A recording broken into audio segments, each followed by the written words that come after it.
it's highly unlikely that every employee would be on board to hide his body just to cover for a bar. Like, I can't imagine being like, bro, I've been waitressing here for a few years and I'm totally willing to commit murder. That is so fucked up. It's fucked up. So fucked up. It is just so damn fucked up. That's fucked up. All right. And set, mark, take 2. You guys, we just recorded for probably 10, 11 minutes and said, should we stop and start again? Because we didn't know where the fuck we were, who we were, what we were talking about. Yeah, we were just swirling the podcast drain and I couldn't get myself out of it. Yeah, we were like, it's been a minute since we've been back in the studio and we forgot the virtual studio. This is studio still, right? It is. This is a podcast studio, you guys. My office, Fallon's sewing room. This is what podcasting studios look like today sometimes. Welcome back to the podcast. This is That's So Fucked Up, a podcast about cults, crime, and other things that make you say, ugh, that's so fucked up. Nice one, Fallon. I liked your ugh. And I noticed you sort of like... we do it different, and I like yours. Yeah, I love it. I love that we have our differences, and yet somehow we do this and make magic. Our ughs come together and make a gorgeous symphony of ughs. And y'all, we are your hosts. I'm Ashley Love Richards. And I'm Fallon Morey. And on take 2, we, I think, got our sillies out and are just like ready to get into the Right. show. We're ready to get to it. I don't think I have anything to say now. Like, I rambled on in that first little. Right. I got it all out. Like, it's all gone now. I'm like all business. You know what? Let's put that 11-minute episode on the Patreon. God. Just uncut just for Definitely. The patrons, just so they can hear what happens sometimes when we pretty rarely say, do you want to just stop and start over? But we were like 11 minutes into the show and had not said the subject yet. So it was a good day to do so. And we're starting over. And Fallon, I'm ready to hear you sing your story song. Well, I'm not going to sing, but I am going to tell you that What? That's not what was on my list for tonight. I'm going to tell the whole story as spoken word poetry. No, I'm not going to do that either. Yes. Snaps. This is your absolute favorite, an unsolved mystery. And I brought it here to taunt you because I know you love an unsolved case. I'd like to know that, you know what you should do sometime? I know you didn't do it for this case, but you should tell me something's an unsolved mystery. And I'll be like, man. And then at the end, you should fucking surprise me and be like, no, just kidding. It's not. Like, they solved it and here it is. Oh, yeah. I'm going to do that now. Oh, my God. I'm going to forget. And then you're going to do it sometime. And it's going to be so cool. I know it's not today, but you and Liz obviously have to plan that without me. Because she's my unsolved mystery. She's your gal. Fan. Shout out to our researchers and our editors and our whole team. You guys are the tits. We wouldn't be able to do these shenanigans without you. And shout out to Liz for writing today's script. And I was like, fine, go ahead and tell me about Mr. Brian Shaffer. And That's where right. he has gone or not. We don't know. But as Ash said, this is the opposite of the guy walks into the bar joke. And it's not a joke, but the guy walks out of a bar off the camera and is never seen again. That's the basic premise, which to me is just spooky and wild. So let's talk about Brian Shaffer. I would argue that like most missing stories end with like, and then they were seen by a camera or a person, and then never again by any other camera or person. I'll tell you why in a few minutes that this is a little different because it's stop ruining the magic for me, party pooper. Okay. No, you're right. Crazy. All right. Brian. Oh my gosh. Put the caffeine down. Brian. No, I need it. I need it. It's late. Please keep going.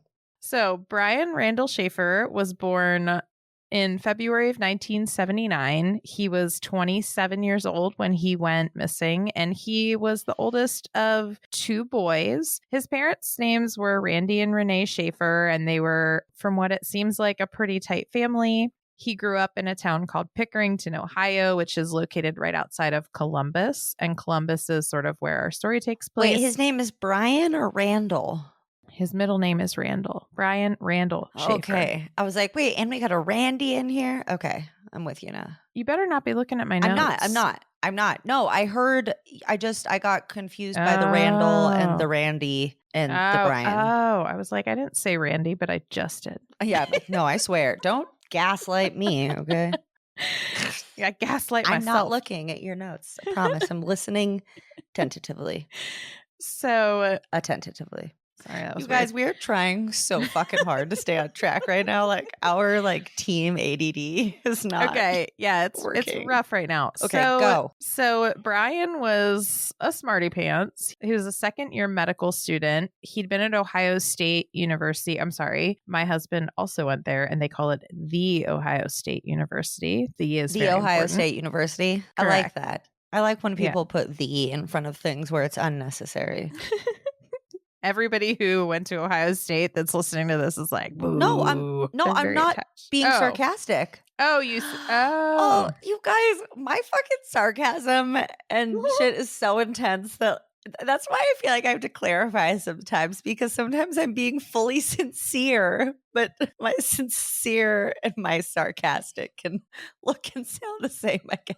Sometimes. I do really love it when I do that, because I'll be like, oh, I'm going to go get on the Facebook. I love putting the where it doesn't need to go.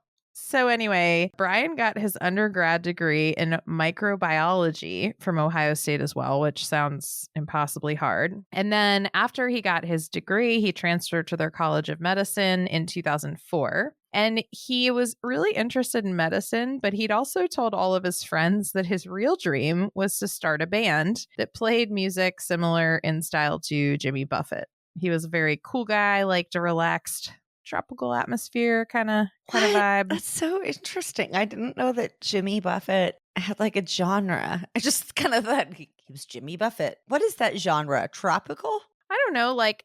The song he's known best for is Margaritaville, and I don't think I picture sitting in a middle of a crowded city sipping on dude, I was margarita. hoping you were gonna say the Pina Colada song so that I could tell you that it's not Jimmy Buffett, but no, isn't that somebody else? Yeah. Oh, sorry, I ruined your joke. But most people think it is Jimmy Buffett, so whatever. 5 bullet points in, we're doing good. Oh my God. So anyway, just because we like to share a little bit about the people in our stories. So his mother had actually just passed away the year that he went missing. She passed away in March of that year due to a rare form of bone cancer. It was a pretty quick and surprising loss for him. And a lot of the stories say that while he was acting like he was taking it well, his friends knew that it was pretty hard on him. He wrote on his Facebook page at the time, "My mom was the greatest, most wonderful person in the world." Aww. And he was also in a romantic relationship with somebody named Alexis Wagoner. A lot of his close friends and family were pretty sure that in April of that year, in 2006, he was planning to actually propose to her when they were on spring break together. Literally days after he went missing, it was supposed to happen. It's always the fucking kids who are all young and promising, and they're going to become doctors and they're getting married and shit. I swear that's always no, victims are often, they're of all types of people. But I just feel like there's so many times where you hear of people and they just they were so young and on such a good path. Right. And this is an unusual story because typically when we hear about somebody who goes missing in an unsolved case, it's typically a woman. So this is, for me, I've always thought this is kind of like a rare one that we hear about a male victim just kind of vanishing. I mean, it's not like it never happens, but it's not what you usually hear about. Yeah. So I do think that's kind of something that's a little bit that is happening more in our society, is recognizing male victims as well, which I think is so fucking good. Thank goodness. So March 31st of 2006, Brian went out with his dad to celebrate the start of spring break, and they went out to a big steak dinner together earlier in the evening. Randy, Brian's dad, noted that Brian seemed exhausted because he'd been pulling all these all-nighters to study for his med school exams. Brian decided that he was going to go out with a friend of his who was also his roommate, a guy named William Clint Florence, later that night. And he didn't think his son should go out. Like, he knew he was really tired and he had some misgivings about it, but he didn't communicate those to his son. He just sort of was like, okay. At around 9 p.m. that night, Brian met his friend at the Ugly Tuna Saloona. That's a good name. You're like, well, I'm glad we got that because that's the only laugh you get. That's the only laugh you get. Well, what's funny is like I had written down Big Tuna Saloona, which just made me think of an Office reference. And I was laughing every time I read it. And then I asked my husband, who was at that college at the time of this disappearance, and he's like, I'm pretty sure it's the Ugly Tuna Saloona. And I was like, well, that's even better. And when you look it up on their online, it's the Ugly Tuna Saloona 2. That's so, even better. How many I don't know, but the 2 makes it even better. Thank you, Ugly Tuna Saloona. So this is a bar that's located in a part of the college campus known as the South Campus Gateway Complex. It's on High Street in Columbus. And I checked in with the old... He's not old. I don't know why I said it like that. I checked in with the old husband. Because you're both old. It's okay, Fallon. Tell them what you do. Tell them what you do. Tell them what you do. I put together Thomas Kincaid puzzles and then frame them sometimes. And then hang them up. Okay, I'm out. Please stop. Good job, you guys. She came out. I wrote a question for you, though. What? About Thomas Kincaid. You did. A recent writing session of HexaQuest, the trivia game. My husband is not old. He's your age, by the way. FYI. Hey. I'm old in spirit. So I asked him about this area just because I was curious about the layout of the place. And he said it's, this High Street is kind of a happening spot. It's pretty close to campus, so you can walk. There's lots of bright lights. There's restaurants. I think like a movie theater. Some of the articles and stuff I read made it sound like a pretty rundown place, but from what he recalls, he said it wasn't super rundown or anything. So it shouldn't have been like a super scary area for someone to vanish Okay, into. because he was there at the same time. Mm-hmm. Okay, right. So an hour later, Brian called his girlfriend. She had visited home to see her family before they went to their big trip to Miami, and he was calling to confirm plans about their upcoming trip, tell her he loved her. So then after that, he and his buddy went bar hopping after the call. They worked their way all the way down to another part of the area called the Arena District, which is around, I think it's like a hockey arena. There's a bunch of bars down there. Every place they went, they sort of were doing a bar crawl, and they each took a shot at every place they went. So they were getting pretty messed up at this point. Yeah, that just like hurts hearing multiple shots in a... Yeah, my stomach immediately was like, where's the Advil? Like, what else? This is going to be a rough night. So it was slightly after midnight on April 1st, and Brian and his friend met up with a girl that they knew at a bar, and she gave the pair a ride back to the Ugly Tuna Saloona. Can I just call it something else? Just call it the Saloona. The Saloona. Where the tuna. There's the again. The tuna. She gave them a ride back to the tuna where they had originally started their night. And she joined the pair for a final round of drinks, which is where Brian separated from the group. They were talking and chatting. They were having their drinks, and he got up and just walked and is away. That the video? The last time he's seen on video? Would you calm down? I'm getting there. You're all riled up over there. Settle yourself. It's because you already had told me that part. So I'm getting I was there. like, oh, well, I mean, this would be kind of wild. Yeah.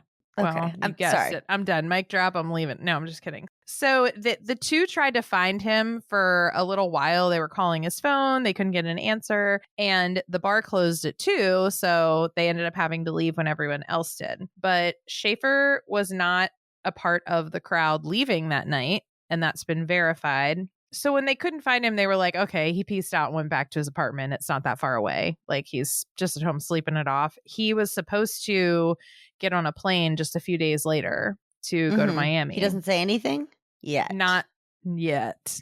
both his girlfriend and his dad tried calling him later that weekend and he didn't answer. He was supposed to get on a flight the following Monday for his Miami trip with his girlfriend and he missed his flight. Then shortly after, he was reported missing to the Columbus police. And his dad investigated his apartment and found his apartment in perfect order. All his stuff was still there. His medical textbooks were all stacked up and his car was still parked out front. So he definitely hadn't like gotten in his car and gone anywhere. And his brother Derek also joined the search for him, but nothing turned up. So police right away start their investigation and they begin their search at the Tuna.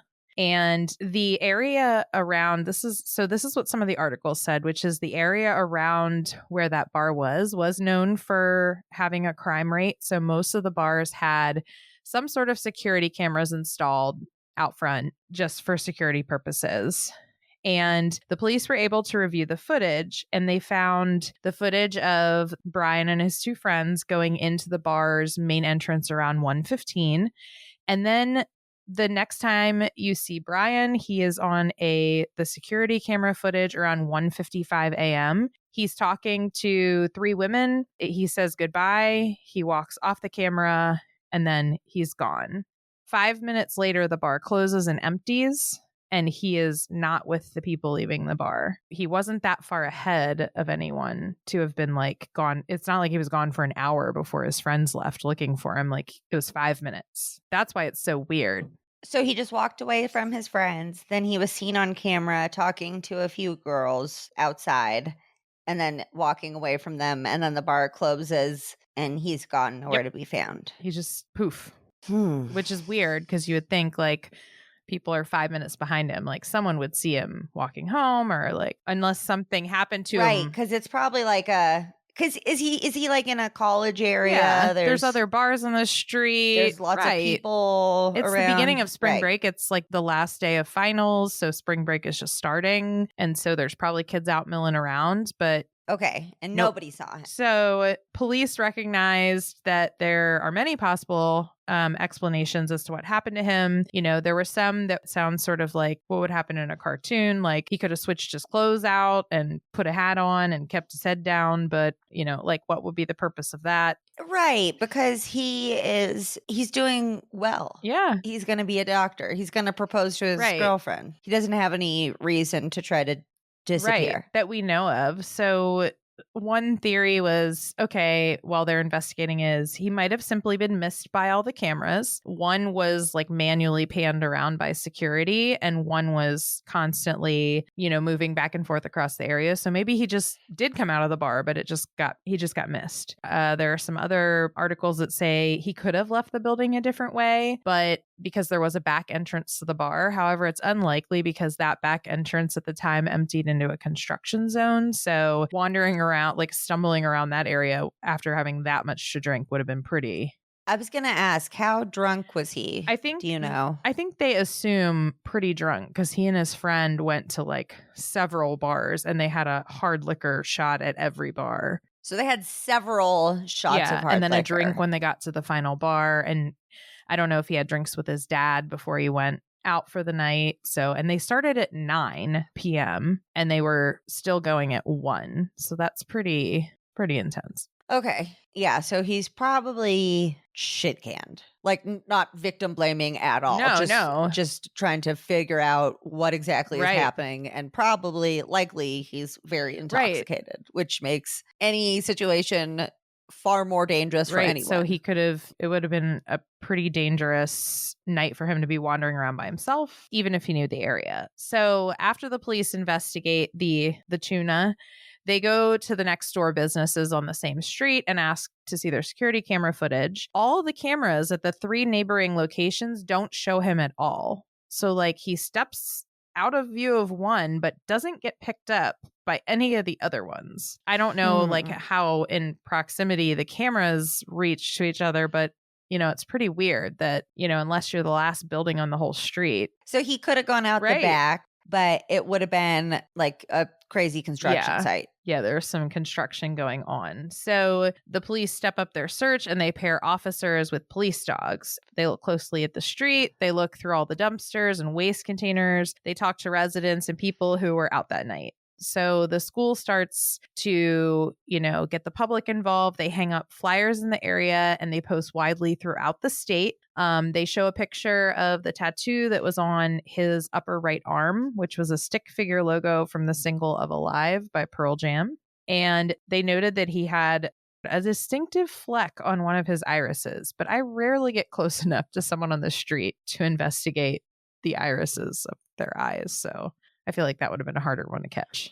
Wait, at nighttime? Yeah, I'm just saying, like, they post like characteristics about him on these posters, and one of them was he had a fleck of interesting fleck on one of the irises of his eyes. Like, if anyone saw him anywhere, like, Oh, well, no, I mean, that seems notable to me. I don't know. Maybe it's just because I don't like to stand that close to people. So the police even persuaded the city of Columbus to let them into the sewers to search for him, thinking like, okay, anything could have happened to this guy. But they didn't find any evidence that he was in the sewers either. So they're literally turning over the area. Like, this guy didn't just vanish into thin air. He had to have gone somewhere. And I kind of asked my husband, I was like, you were there at the time. Like, did they like talk to you guys about it? And he said that they shared as much information as they had, but they obviously had so little. It was more like, hey, if anyone happens to know Brian and you've seen him, let us know. And then they also, of course, got some cautionary, hey, this just happened, be aware, that kind of thing. But there wasn't much they could say. So it was a big deal, but it wasn't like anything could be done across the whole campus because they knew nothing. He was there and then he wasn't. Yeah, that's what's like so hard about missing persons cases when they are like these kind of disappearances. Yeah. To me, this one is weird because a lot of times when you have a missing persons case, it's like, oh, we saw him on this video camera and then this one, and you see him get in a car and drive away. And this one is literally like, I've seen the video and he just sort of like walks and then that's it. Police, obviously, I think you started to talk about this. The police began to question if something else happened outside of an accident or foul play and thought, maybe that because his mother passed, he decided like, okay, I need to disappear for a while. I need to grieve alone.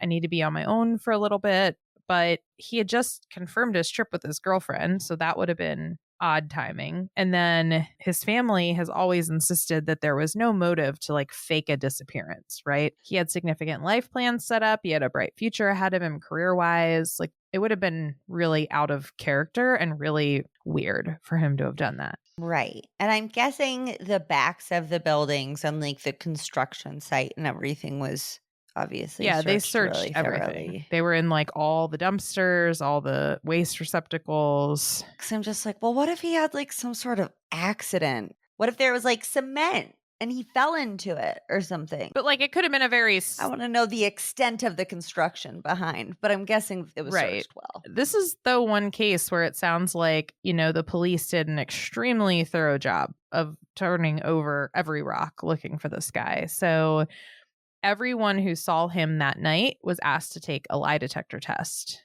during the investigation. Both Randy and the girl they had met up with, him and his friend met up with, had passed their lie detector test.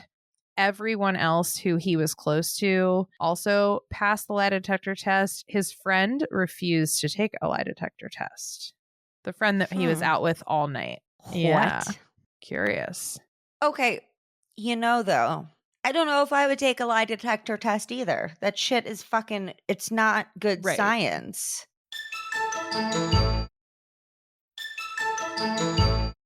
That is a fucking tricky one because if you're the last person to see somebody, people are going to suspect you. They want you to take a lie detector test. What if you're just a super fucking anxious person and you know that, like, how it works and that your fucking heart's going to start beating? And then, but then if you don't take it, then you're sus. Like, I'm one of those people who will be like, if I'm walking through a shopping mall and there happens, or like Walmart, and there's a cop standing there, I've never committed a crime. I've never had a speeding ticket. And I will immediately be like, you've never committed a no.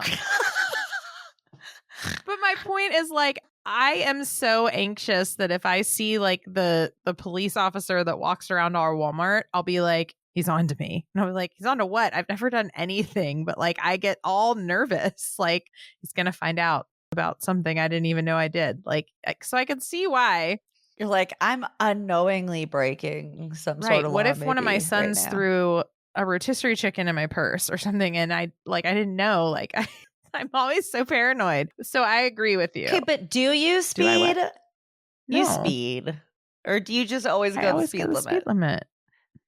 So you just like straight up are out there never breaking laws. Editor, you don't actually have to cut where I said she wants this on the recording. No, I think it's funny because like that was my literal thought process of like, damn, I do shit like all the time that's breaking laws, technically. Like just stupid stuff, like not wearing my seatbelt when I go to the groceries. I do that, so I don't even know why that's something I'm thinking of. But just like speeding, probably every time I leave the house, that's going on. So that's breaking the law. So I'm just like, I'm committing crime on the daily if that's how we're looking at it. Anyway, my point was to your earlier statement, I would be nervous to take a lie detector because I'm just nervous about that. So you're right. You can't like say his friend was being shady if he knew he was just going to be nervous to take a lie detector. The women that Brian was seen talking to on camera also stated later that they had never been asked to take one either. So maybe they didn't get everyone, but I'm assuming they did. They're not lie detecting every single person from that night. Look, I'm feeling both slightly suspect and also empathy because I would feel suspect of myself as well. And I also don't really think it's fair. So his girlfriend, Alexis, called his phone every evening before going to bed after he disappeared. Usually it went straight to voicemail, but one night in September, it rang 3 times. Brian's wireless provider said that what she experienced was likely a computer glitch. And then one time, a ping from the cell phone was detected at a cell tower in Hilliard, Ohio, which was 14 miles northwest of Columbus, but this was never investigated further. What? Why? I don't know. You were like, oh, they really did a good job of looking into things. At first, well, except for like following up on the one tip of like the one place that they asked the wireless provider, like, is this legitimate? And the wireless provider says, the wireless company says, no, we've seen that before and it can be a glitch. Like, sort of like if I call my husband sometimes, it'll go straight to voicemail and he'll be like, well, my phone is sitting right next to me and it wasn't ringing. So I don't know how it went to voicemail. Like, girl, I hate to tell you, but would you stop? My husband does not lie. You guys, it's 7:01 p.m. And Ashley Mountain Standard Time.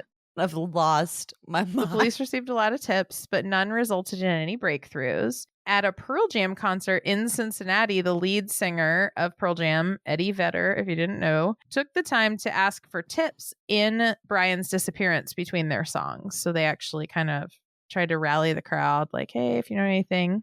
I know. Love that. There are so many artists that actively don't even help their fans when they're in precarious crowd situations. I know, or actively encourage them to get worse. Possible sightings of Brian were reported in, this is so random, Michigan, Texas, and Sweden, but all were investigated and nothing came from any of them.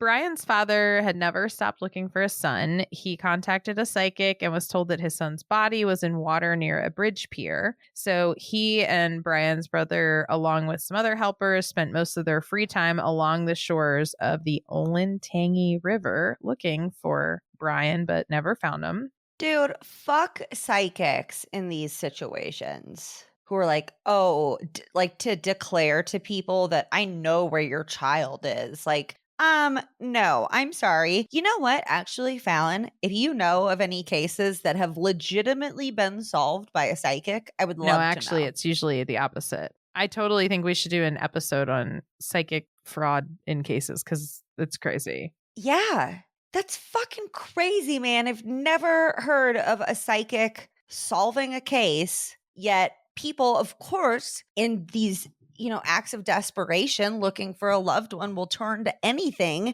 And these people are fucking fraudster motherfucks. Oh, yeah, we should definitely do an episode about people who take advantage of these people in their fucking lowest times. Oh, I know. No, you don't. Here's looking at you, Sylvia Brown, allegedly, since that's what we say, allegedly. Yeah, no, I think we need to. Yeah, I've heard she's the possibility also led police to connect the case to the smiley face killer murders. And what these were sort of, it wasn't like an identified person, but it was a theory advanced by police. They had found bodies of like, I think 12 different people and found them what they thought was graffiti of a smiley face in kind of the area near where the bodies were. So they thought, okay, well, maybe he's connected to this, supposed string of murders. But the theory was rejected later on because he was never found in any specific place like the other bodies were, no such graffiti. And he would have been the only one not found of all these connected murders. So it didn't make sense. The other ones were left in places meant to be found. Yeah. And it wasn't they all weren't in Ohio either, which is where he was when he disappeared. They were across like several Midwestern states. So they were it was more, like I said, more like a theory, very loosely connected. Question. Do we know if there was any trouble in the relationship, or as far as we know, it was all good? As far as we know, I think it was all good. Like, it seemed to be really good. Like I said, he had told people he was happy and planning to propose like 2 days later. I know, but I'm just thinking, like, who maybe in his life would want to harm him, if anyone? Because I'm thinking, how does he, if he doesn't go left and he doesn't go right, in which a camera would pick him up, then I would think that he went forward, which would be onto the street, right? So maybe he gets in a fucking Uber or taxi or something, but no one has ever said anything about this. So what if somebody that he knew picked him up? Like, so often when people are murdered or have some sort of crime perpetrated upon them, it's usually a stranger or not a stranger. It's usually somebody that the victim knows. Right. So I'm just wondering, because he obviously didn't fucking disappear into thin air. And if he didn't go out of the back, but also I guess he could have gone out the back, in which cameras wouldn't have picked him up, right? Well, so like there were no cameras at the back. And actually the entrance to the bar was up like an escalator. So you see him like go down the escalator stairs, and he's obviously like a little wobbly, like he's walking down a moving escalator, and then it's like he goes and you can't see him anymore. Think about okay, well, I'm thinking what I used to do in college, and I would like fucking like get all drunk, and I would call somebody to pick me up a lot of times. I'd be like, oh, I want to go home, or I want to go to this dude's house or whatever. Like a lot of times I would be out somewhere, and so I'm just thinking, like, he didn't fucking disappear into thin air. So I feel like I think it would make sense to me that somebody came to get him. Yeah, no, I agree. And you wouldn't necessarily see if some random guy in a dark jacket or whatever just jumped in a car. Like, yeah, that's not weird. That's nothing noticeable. And I mean, if you look at pictures of him, the way he was dressed, it's not like he was wearing anything flashy. Like, he's an average looking guy, pretty good looking, dark hair, dark eyes. It wasn't like he was standing out and was all showy. So you would probably not even notice. See, this is why I can't do this, because now I'm going to have to stay up tonight and go through fucking Reddit theories and shit, because I'm like, well, listen, if he didn't, the cameras don't just not catch people. He's not fucking invisible. Right. So that means either he went out the back or he went out front and got picked up. Like, in my mind, because I'm a detective and I know this stuff, you guys, it's one of those two happened. But I mean, him going out the back, that would just mean that he went out the back, and that we don't know what happened. And like something had like happened to him pretty quickly. Right. I don't know what the back of the building looks like. I wasn't able to find any like shots of it. Well, it's obvious that he didn't disappear into thin air, and it's obvious that he didn't go out the front and take a right or take a left. I don't know. I'm just playing fucking process of elimination, because where is Brian he? disappeared in the end of March of 2006, and in September of 2008, his dad, Randy, died. He was cleaning out debris from his home in Baltimore, Ohio, during a heavy windstorm, and a branch flew off of a nearby tree and fatally struck him. The neighbors found his body and called the police. But what's interesting about this, in addition to being sad that he passed away without hearing about his son, a condolence book was started online for his death. You know, they have those like online obituaries people can write condolences to your family. And one of the signatures on the online condolence book said, "To Dad, love Brian, U.S. Virgin Islands." That sounds like a troll. This suggested to some people that maybe Brian left Columbus for a new life. After further investigation, they found that the note was connected to a computer located in Franklin County in Ohio and was unfortunately probably a hoax. So that got everyone excited, but people are fucking horrible. People are such dicks, dude. I don't think that people just get up and leave when everything's going great. I don't think so either. So my initial thought in this was, if something bad happened to him, like somebody grabbed him, it would have had to be like somebody was waiting for him to be alone. You know what I mean? Because it like happened that fast. And even as he goes down the escalator, you see people coming up it. So it's not like it was deserted when he disappears. That's, you know, so I think and we're going to get into some theories in a minute. So shortly after Brian's dad passed away, a man named Neil Rosenberg, who was an attorney for Brian's friend Clint that he had gone out with that night, wrote to a private investigator who had been tasked with finding Brian. His name was Dan Corbett. They discussed why Clint refused to take a lie detector test. Rosenberg, that was Clint's attorney, hinted that he knew that the Columbus police thought that Brian Shaffer was alive. So the police still thought that Brian was alive. And he said, if Brian is alive, which is what I'm led to believe after speaking with the detective involved, then it is Brian and not Clint who is causing his family pain and hardship. He said his client didn't have anything to hide. He merely told everything he knew from the beginning, and he didn't see the value of doing so again, like in a lie detector test. Yeah, I kind of feel like I would probably do the same. I feel like that was kind of a smart move. Yeah. He's like, I told you the truth. I told you the first time from the beginning. I don't need to talk about it again so you can like pick it apart, you know? Many people who are close to Brian, though, have said that they think Clint had more information than he was willing to admit, because nobody thinks Brian would have just run off. And if he did decide to start a new life somewhere, because this guy was his best friend and his roommate, they thought he would certainly know. If he was going to go start his life somewhere and anybody would know, like he would have told you. Like, it's not like they were, to the best of everyone's knowledge, fighting. Even as late as 2014, the Columbus police said they still received at least 2 tips a month in the Brian Shaffer disappearance case, but nothing has ever led to further progress. One of the original investigators, named Andre Edwards, said he could probably state with 100% certainty that Shaffer did not leave via the escalator, which is weird because he's on the video. Who said One of the that? original investigators Said that he could say with certainty that Brian didn't leave from the front. So I don't know if that means that, like, that doesn't really give any more fucking evidence then anyways, Right. does it? So, okay, so he left out the back where there's no cameras and nobody. So. Right.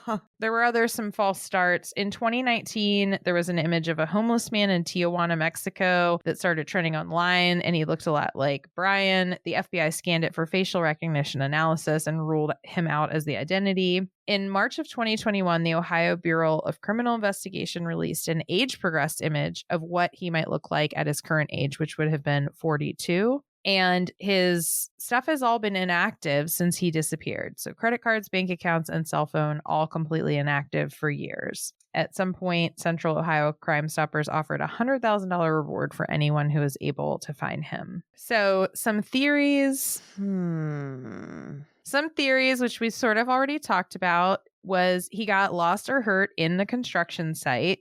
As we said, the bar had a back exit, which was more like an emergency exit, and that at the time was leading out to a construction site. Some believe that he actually used the emergency exit that night as a shortcut home and fell into an open hole while navigating through construction. But nobody found him. But they checked the sewers. Some even go as far as what you said before, as believing that the hole was filled with cement before they found him. Like it would have to be a really deep hole that no one could see into to just like have a whole dude in there and fill it up with cement. Like, wouldn't you check? I mean, do they know if there was like cement poured nearby? I the next assume that's day where or the anything theory like comes that? from, but I couldn't find like what exactly happened at the construction site afterward. So some people do think that he could have fallen into some sort of construction And hole. gotten covered by and something, been- cement, or some people Yeah. think maybe he met with foul play at the construction site. The bar was located in a dangerous and sketchy part of Columbus. My husband said he didn't remember it like that when he was there, that he also didn't go to that particular area a lot. So it was one of the less, I guess, upscale parts of the college campus area. What about like a hit and run and somebody freaked out and picked him up and took him There's a with them? similar theory that's not a hit and run, but there's a theory out there that maybe he died accidentally. He died while inside of the bar because he drank too much, and the staff found him and disposed of his body at the construction site to avoid a lawsuit. But that's a pretty heavy accusation. And like, it's highly unlikely that every employee would be on board to hide his body just to cover for a bar. Like, I can't imagine being like, Bro, I've been no. waitressing here for a few No. years and I'm totally willing to commit murder or dispose of a body.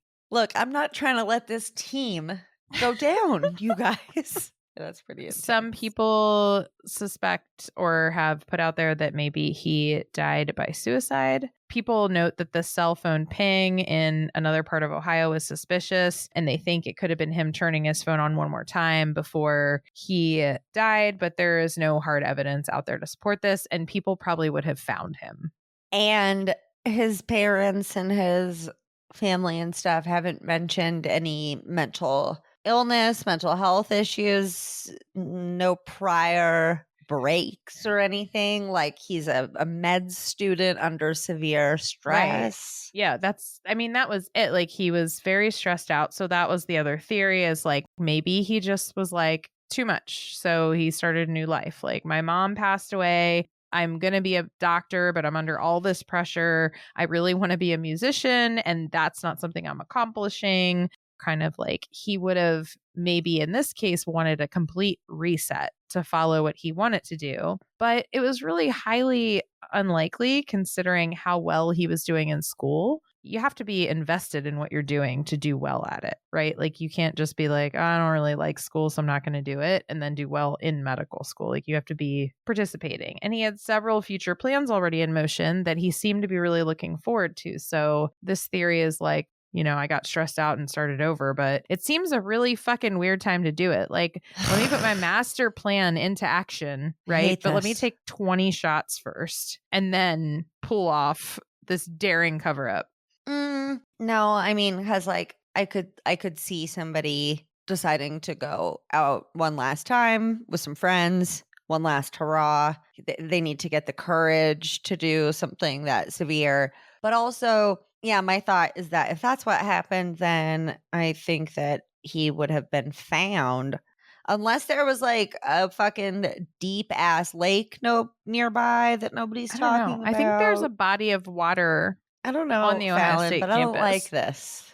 I want to And be then, down of course, Google the rabbit last theory holes. being that his friend Clint Florence had something to do with it because of the whole polygraph thing. And he was the last person to see Brian alive.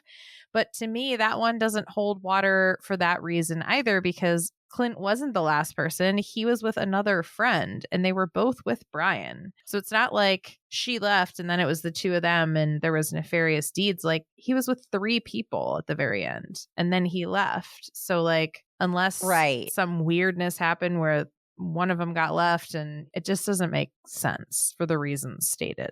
But he does refuse to speak about the topic.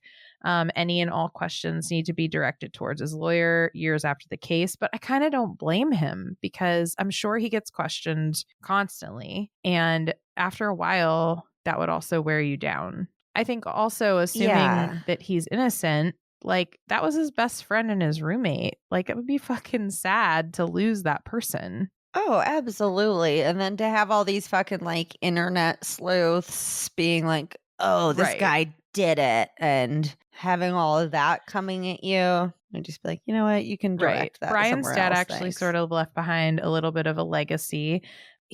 Randy Shaffer joined families of other missing adults in Ohio, and he lobbied the state legislature to pass a bill to establish a statewide protocol for cases like theirs. Typically, it was up to individual departments to handle cases of like missing adults. And I think he and others thought that Brian's case kind of suffered for that reason, and that maybe if they had like a statewide protocol for investigating these missing cases, that it would be like it would make more of an impact on the cases themselves. The bill did become law, but by the time it did, Randy had just passed away, I guess. But still, he left kind of a legacy to help others, which is, I guess, a good thing that comes out of it and hopefully makes... My face, you guys. You should see my face right now. I know. She's mad at me because I did this to her. And then I'm going to be like, all right, night. Love you. Bye. But like, what the fuck happened? I tried deliberately to stay away from going down like Reddit rabbit holes to a large extent because I didn't want myself to get too attached to like one theory and bias, the whole story. So I'm sure that now that I've told you it, I'm going to go get lost down some Reddit rabbit holes. His poor girlfriend. Like, do we know what she thinks? It says she waited in his apartment alone for 2 days after he went missing. I mean, I know that she called him every day for like months after, as we said. And she's not suspicious of anybody in their life or anything. I'm just reading some other stuff about her. But yeah, she says that like a couple of years ago, she said that like she had never fully gotten over it. Like the whole concept of him just going missing was still sort of like haunting her, which I understand. And now there's a brother left. Oh my God. I hope he's okay. I gotta stop this. But yeah, so I just read, I shouldn't have, but like because you were reading, I started reading. And I was reading where somebody commented on a Reddit thread and said, okay, I work at a construction site and people are like wildly overestimating how many places you could get really lost in a small construction site. Like, yes, you could fall in a hole. Yes, you could fall over something, but like, it's not so easy to just have somebody like pour cement over you and completely disappear. Like that would be... He's like, there's not just man-sized holes everywhere. He said, very easy for a drunk person to get themselves killed on a job site, but the body disappearing would be highly unlikely. Like if someone wandered into the construction site, I'm guessing, and tripped over like a steel girder and hit their head on something, they'd still be there the next day. They wouldn't just disappear. Right. Okay, well, I don't know, Fallon. I don't know. I know that you came into this asking me to solve the mystery, and I can't. Well, my next one is not going to be unsolved because I'm not going to test my try my luck again. Don't do this to me again for a while. She's like, I'm going to kick you off the island. Wait a bit until we go through this fucking... God damn it. You guys, he looks like a really nice guy, and just like his smile just like looks genuine. Like he probably was like the type of person getting into healthcare because they like wanted to help people and shit, and not because he was like some fucking like ego tripping god weirdo. Not like a religious person, but like, you know how people sometimes who go into like maybe being a lawyer or a doctor, like maybe they're on a little bit of like a playing god ego type I'm trip. Still laughing at the phrase ego tripping god weirdo. Can I please have that on a bumper sticker? Yes, ego tripping god weirdo. That's the name of my that's the name of my autobiography. Yeah, let's get that on a t-shirt, band, please. Ego tripping god weirdo. Anyway, that's all I got for you. A wildly mysterious unsolved case, and have fun. She's like, I'm not speaking to you until Friday. It's obviously foul play of some sort. Listen, here's what I think. I think he went out the back where there's nobody. He gets hit by a drunk driver, and maybe it's a couple or something. Mm-hmm. And she's like, oh my God, Johnny, we have to call the police. And he's like, Jenna, no, we'll go to... Okay, I'm realizing that this happened in an episode of Black Mirror. And that's why I think that this is what happened. Except I think they might have dumped this motherfucker in the lake. But listen, I think it's plausible that... Okay, listen. Oh my God. Listen to this. What? Okay. They're in a college area. Uh-huh. There's a bunch of fucking drunk teenagers and drunk 20-somethings driving around, because that's what fucking like happens in college towns is kids get drunk and then they drive. Other students that are also have young promising lives, they're also fucking getting their degrees and meeting their boyfriends and girlfriends and whatnot, right? Right. So somebody drunk, another college student maybe, who's also drunk out on the getting ready for break or whatever, drunk, they hit him. They're like, we're fucked. If we, like, my life is it's over. like, yeah, bummer. We just killed this guy and his life is over now. But if we turn ourselves in, we're all fucked. This is I Know What You Did Last Summer. That's what I'm talking about. Oh my God. Remember? That's exactly what happened in I Know What You Did Last Summer. They hit a and dude. They kill him. And they, maybe they don't. I don't know. Whatever. He's like half alive. But anyways, it's a bunch of drunk teenagers. They hit a dude and they all decide that instead of reporting it to the police, they're going to, I can't believe I actually think it's the plot of I Know What You Did Last Summer. But I think that's very fucking plausible. Wow. That somebody hit him and was like, dude, we're fucked. We already killed this guy. That he's already fucked. But like, if we tell, we're fucked. So it's better if we just, I think that's what happened. I think because it doesn't sound like he was doing anything sketchy in his life where like loan sharks would be after him or something. It doesn't sound like he was having relationship problems with his girlfriend or friends or anything like that. It doesn't sound like he had severe mental health issues to the point where he would go and unalive himself, because that's a very big step. What does seem very fucking likely though is that this motherfucker wandered out the back. Right. He's stumbling down the road because he's drunk. So he's stumbling. Right. It's a college town. Everybody's on break. Everybody's drunk. He's weaving in and out of the road. Right. Plus, if you, like, even if he had gone back in the bar and come back out and they say they didn't see him empty out of the bar, like, you've been there when a bar closes down. Like, it's just this mass of people. And, you know, like, every other dude is wearing the same jacket. Like, every dude is wearing a black jacket. Wait, bro. Dude, oh my God. That fully fucking proves my theory even more. It was closing time when he was walking. So if he got a little bit down the street and there's a car that's coming home from bar closing. Yes, because everybody's literally all of a sudden it's 2 a.m. He's walking home. The entire downtown just emptied out, and now there's how many drunk children driving on the road? True. And he's stumbling, so maybe he's kind of wobbling. He wobbles into the road on accident. Right. This makes so much sense to me. And then, you know, the 2-3 kids in the car, whatever, they make a pact. We're all fucked for this. Well, and if that's what happened, obviously those kids are not their kids anymore. They're adults. I'm sure that if that happened, that would haunt those people for the rest of their lives. But I almost wish that they would just come forward so that everyone who knew him could have some like peace of mind. Like, for sure. But if those people did that a long time ago, they did it to avoid prosecution by the public and the legal system. So yeah, actually, kind of interestingly to me, it makes the most fucking sense that the answer to this is most likely that it's the fucking I Know What You Did Last Summer. It's the plot of that, except for Brian unfortunately died and didn't come back as a serial killer with a hook for a hand, because it's not actually I Know What You Did Last Summer. But I think drunk fucking teenagers on the road driving and walking sounds like a super fucking plausible scenario to me in a college town at closing time. Right. I think we just solved it. I think sometimes it's the most likely theory. And that's the simplest explanation, is that somebody fucked up while drunk driving and decided I'm not going to ruin my life over this. It's not like you'd probably catch that on video, because if a person was far enough away from the bar, like none of the cameras would have caught that. If he was out of sight of like more than one of the cameras, like he could have been off on a side road or whatever. Yeah.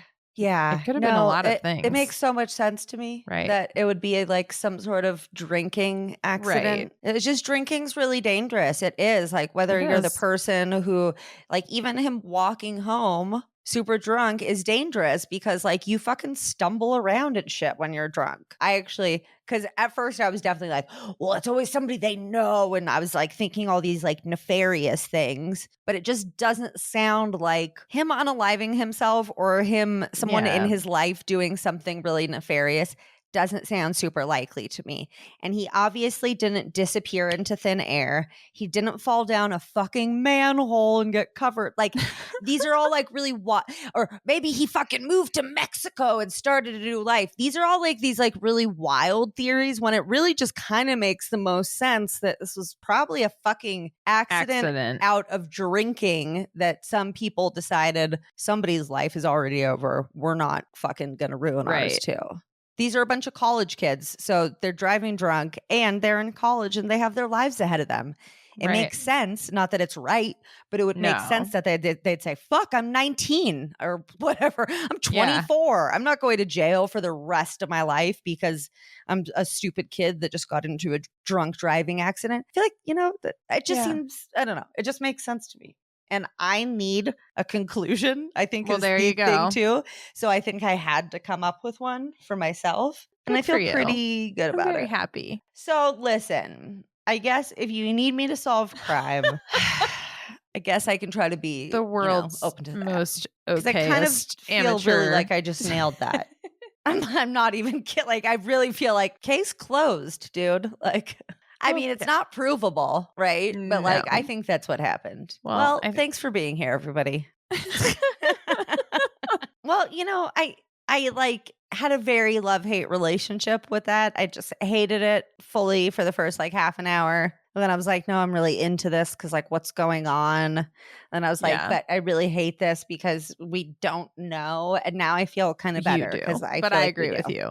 To a large extent. I mean, we don't know for sure, but to me, it just seems like the most plausible. Right. And I like things to make sense. They don't most of the time, but I like for the families of, the family or the loved ones of him, I wish there was like a more definite conclusion, obviously, because I can't imagine the pain of living that long, not exactly knowing. So it would be great if at some point a theory like that surfaced, because it would be the most plausible, but I feel like also the most easy to swallow. Like, it was an accident that happened. It wasn't someone purposely tried to hurt him. Yeah, that is the easiest thing to swallow, that nobody purposely tried to hurt him. He wasn't so miserable that he'd hurt himself. Like, like I think an accident really is like, it's fucked and sad either way. It in the best the best case scenario would be if it was an accident and those people came forward. Right. But I think thinking that it's an accident. Right. I mean, it was 18 years ago at this point. So if that was what happened, whoever was involved is like living their life as a 40-something-year-old adult or late 30s adult. Right. So they're probably not going to. No. I don't know. That was real. That was a lot. As fuck. And real fucked up. Speaking of real, I was reeling you in with the closer there. You're like, come back to me. I see you're still looking at pictures. Don't go into the light. Stay out of the light. Well, yeah, like you said, it was real as fuck and real fucked up. And you guys, thanks for being here. And shit. See you next week. Bye. The flippity flap. Bye-bye. Ay. Bum bum bum bum bum bum. That's fucked up. I'm so fucked up. Can't you see? It's just really fucked. That's fucked up.